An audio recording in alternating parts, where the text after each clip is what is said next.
Fala, filhotes, vocês estão vivos?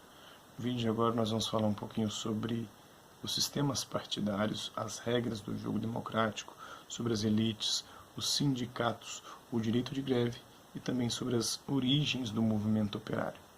Então vamos começar falando dos sistemas partidários. A sociedade contemporânea tende a organizar-se em dois sistemas partidários. O sistema bipartidário, formado por dois grandes partidos políticos que polarizam a disputa. A principal característica desse sistema é a capacidade de construção da maioria democrática, já que apenas um dos partidos pode sair vitorioso com uma maioria simples, 50% dos votos mais um. Mas sua força é também a sua limitação, já que impede o pluralismo democrático. Esse fator impulsiona a explosão de movimentos sociais em busca da realização de suas demandas junto ao Estado. É o caso, por exemplo, dos Estados Unidos, é bipartidário. Já o sistema pluripartidário, que é o contrário do primeiro caso, destaca-se pela existência de grande número de partidos políticos, permitindo o pluralismo ideológico. Contraditoriamente, esse também é o seu fator limitativo, uma vez que nenhum dos partidos obtém maioria absoluta, a não ser em eleições com segundo turno. Vamos conhecer um pouquinho melhor as elites. No momento em que os partidos de massa irromperam no cenário político, duas teorias destinadas a atores sociais opostos fizeram menção às elites. A teoria das elites foi apresentada pelo filósofo italiano Gaetano Mosca, ele que viveu de 1858 a 1941. Então, no final do século XIX, ele apresenta sua teoria. Segundo ele, toda sociedade hierarquizada e sob uma organização estatal era necessariamente controlada por um pequeno grupo de pessoas chamada classe dirigente ou elite. Bem organizada, essa classe impõe seu controle à maioria, a classe governada através da força ou de qualquer outro meio. Essa visão seria posteriormente modificada pelo sociólogo italiano Vilfredo Pareto, que viveu entre 1848 e 1923, que observou não apenas uma, mas várias elites disputando entre si o controle do Estado e revezando-se no poder. Assim como Mosca, Pareto acreditava que duas elites se destacavam, a econômica e a política. Outra teoria dirigiu-se a um tipo diferente de elite, a vanguarda do proletariado, formulada por Lenin no período que antecedeu a Revolução Russa. É a chamada a teoria do partido vanguarda de classe, que transferiu dos sindicatos para os partidos operários, para os sovietes, a tarefa histórica de levar adiante a Revolução Socialista. O partido vanguarda exigia a dedicação integral dos militantes, que se tornariam revolucionários profissionais. Agora vamos falar um pouquinho sobre as regras do jogo democrático. Os sistemas partidários são compostos por partidos de massa. Mas nem sempre foi assim. Antes predominavam os partidos de quadros ou de notáveis, inclusive até porque as democracias no início eram censitárias, ou seja, as pessoas podiam votar de acordo com o seu poder aquisitivo, poder econômico, muitas vezes ligado às elites econômicas. Esse tipo de agrupamento ainda está presente atualmente nos sistemas políticos. Para que os partidos possam promover uma correta representação política, eles passam por um processo de burocratização e de hierarquização. Burocratização, que é o governo dos burros, ou o governo do controle, que tenta controlar tudo. É uma alta intervenção do Estado na política, na economia, mas também ocorre burocratização dentro da própria economia liberal. Uma empresa hoje do porte de uma Amazon, de uma empresa do Bill Gates, que é a Microsoft, todas elas existem uma hierarquia muito bem estabelecida. O Vale do Silício vem tentando quebrar isso, mas também lá existe uma hierarquia, né? As empresas, as startups criadas lá têm seus donos, têm seus gerentes, têm também sua forma de funcionamento hierárquica. Para que os partidos possam promover uma correta representação política, eles passam por um processo, né, que já disse, são produzidos cargos políticos preenchidos de acordo com a capacidade técnica de cada indivíduo, e não de acordo com as normas eletivas. Ainda assim, a capacidade de atuação política dos partidos é limitada, uma vez que eles aceitam e participam das regras democráticas que possibilitam a disputa. São essas mesmas regras que impulsionam a sociedade a buscar novas formas de participação. Então, alguns não, praticamente todas as ideologias políticas em disputas elas são meio que profetas do apocalipse. Se o partido não ganhar as eleições municipais, será o caos. Caos. Sim, haverá esfacelamento das nossas instituições políticas. Uia! O país ficará sem prumo, a economia sofrerá um colapso. Vixi! Confesse, nada disso irá acontecer, nadinha. Então você deve parar de dizer mentiras. Tá louco? A verdade dói. Então, o Angeli ironiza as previsões de catástrofes que pontilham o cenário político. Isso desde sempre. Sempre foi assim, né? O partido opositor sempre fala que o que está no poder produzir o apocalipse. Era assim, com a direita falando do PT, enquanto o PT estava no poder, dizendo que o PT ia quebrar o Brasil. De fato, gerou uma crise muito grande aí, mas a própria direita governou o país por quanto tempo? E o país viveu em crise nesses períodos, por exemplo, no período da ditadura militar, no período até imperial. Tem muitos hoje saudosistas do Império. O período imperial também foi um período muito conturbado, de muitos conflitos. Inclusive, a era das rebeliões, das revoluções, sucedeu foi na época do Império. Aí muitos vão dizer, mas porque estava sem o imperador, desde a abdicação de Dom Pedro I, em 1831, até a ascensão de Dom Pedro II.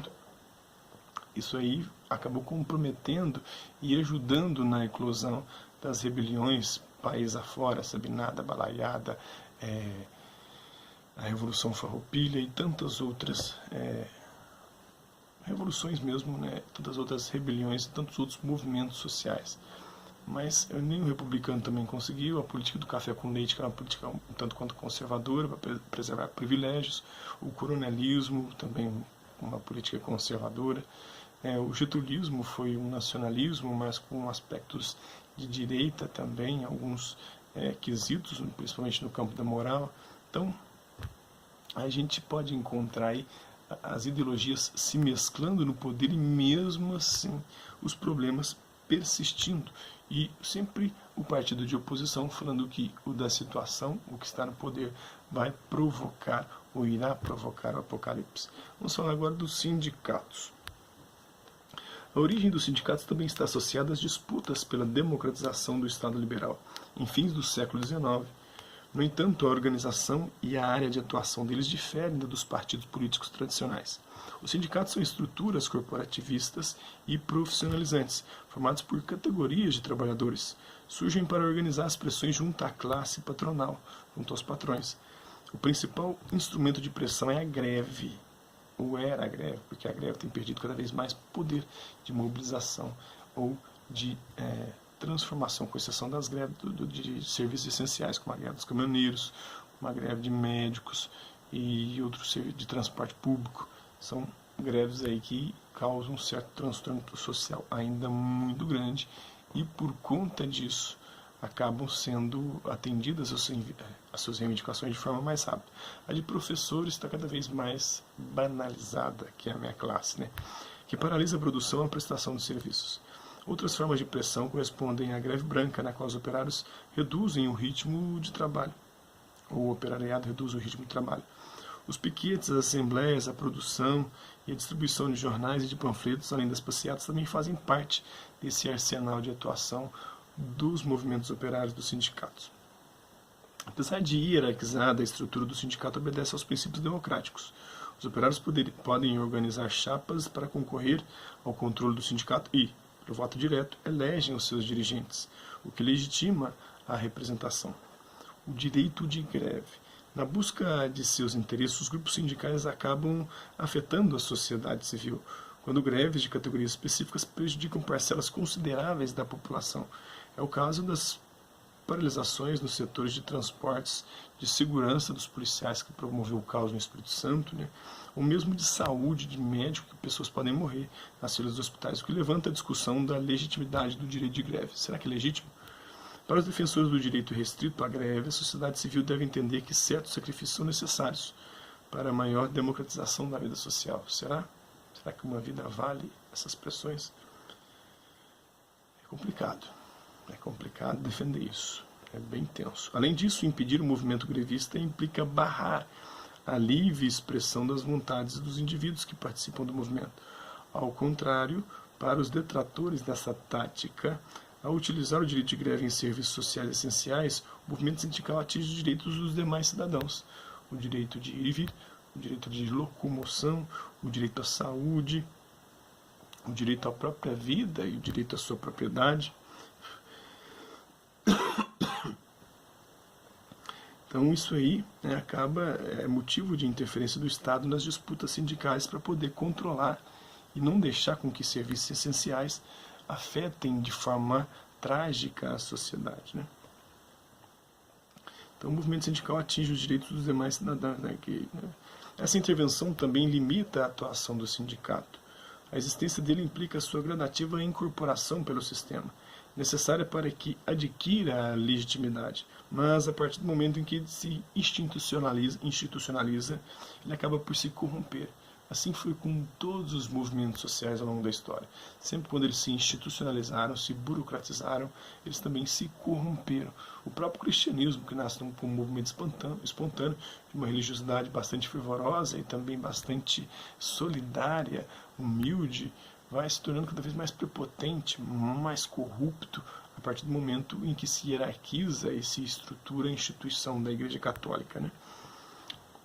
E depois as outras também, o movimento de Lutero, de Calvino, mais de Lutero e de Calvino, porque Henrique VIII vai fazer um outro movimento, vai manter as estruturas da Igreja Católica, mas Calvino e Lutero vêm com esse movimento religioso, depois o próprio calvinismo, o luteranismo vão corromper-se e gerar os movimentos como atualmente o neopentecostalismo, que é uma clara manifestação de fé, que é um negócio que dá lucro, que rende, que faz as pessoas enriquecerem enquanto usurpam, ludibriam, alienam para arrancar dinheiro do povo, dos fiéis, né? Então, mas a partir do momento que se institucionaliza, a estrutura sindical perde boa parcela de sua capacidade de combate e de reivindicação. As lideranças afastam-se das bases para participar dos mais diversos jogos políticos, descolando-se dos interesses da categoria. Foi o que aconteceu com o PT. Descolou dos interesses da categoria, governou só de fachada para os trabalhadores e para os pobres e deu no que deu. Estamos onde estamos hoje. Assim como esse movimento neoconservador, que está acontecendo em várias partes do mundo, como nos Estados Unidos e aqui no Brasil com Bolsonaro, nos Estados Unidos com Trump, que vem supostamente atender algumas demandas da ala conservadora e da ala liberal da direita. Mas esse processo, com o seu andamento, com a sua burocratização, vai perdendo a espontaneidade e vai se deslocando dos interesses daqueles que os elegeram. E isso você vai vendo, né, já com 5 meses de governo, ele já perdeu boa parte de sua base, aliás, ele está perdendo, né, por conta desse jogo do emaranhado político. Aí alguns falam, porque a política é corrupta, o PT também dizia a mesma coisa. Inclusive foi isso que ele fez, até justificar o mensalão. Não tem como jogar esse jogo e fazer o bem para o povo sem entrar nas regras e sem começar a funcionar como eles funcionam, porque senão a gente vai se lascar, vai se fuder. O Bolsonaro está tentando fazer isso, teoricamente, né? Apesar de que ele está defendendo outros interesses por detrás ali, como o caso das milícias, que está muito mal explicado, o envolvimento dele com as milícias, dos seus filhos, né? A corrupção deles também na questão do caso Queiroz e tantas outras atividades ali um tanto tenebrosas da família Bolsonaro. Então, tal limitação impulsiona segmentos da sociedade na busca de novas formas de atuação, tão distantes da realidade político-partidária quanto da sindical. Agora vamos conhecer um pouquinho melhor das origens do movimento operário. O movimento operário ele nasce das péssimas condições enfrentadas pelos trabalhadores nas fábricas. A união tornou-se possível a partir do instante em que cada operário tomou consciência de que seus problemas na esfera do trabalho eram semelhantes aos problemas dos seus companheiros. Junto a isso, ocorreu a maior absorção da mão de obra pelas fábricas, apoiada em novas tecnologias na exploração de novos mercados, o que reduzia o desemprego. O trabalhador tornava-se mais qualificado, mais especializado, ficando mais difícil substituir operários demitidos sem prejudicar a produção. Em resumo, a consciência de classe, a redução do desemprego e o avanço tecnológico levaram à formação do movimento operário e a sua consolidação. Um pouquinho dos sistemas partidários, das teorias sobre as elites, das regras do jogo democrático, os profetas do Apocalipse, o sindicato, seu modo de funcionamento, o direito de greve e as origens do movimento operário. Espero que vocês tenham gostado do vídeo. Quem curtiu, dá um like, quem não curtiu, dá um dislike.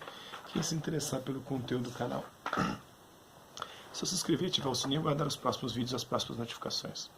Deixe também seu comentário falando o que você tem achado dos vídeos e também sugestões de temas e assuntos para serem abordados em vídeos posteriores. É isso aí. Hasta la vista, babies, e até a próxima. Juntos e Shalom.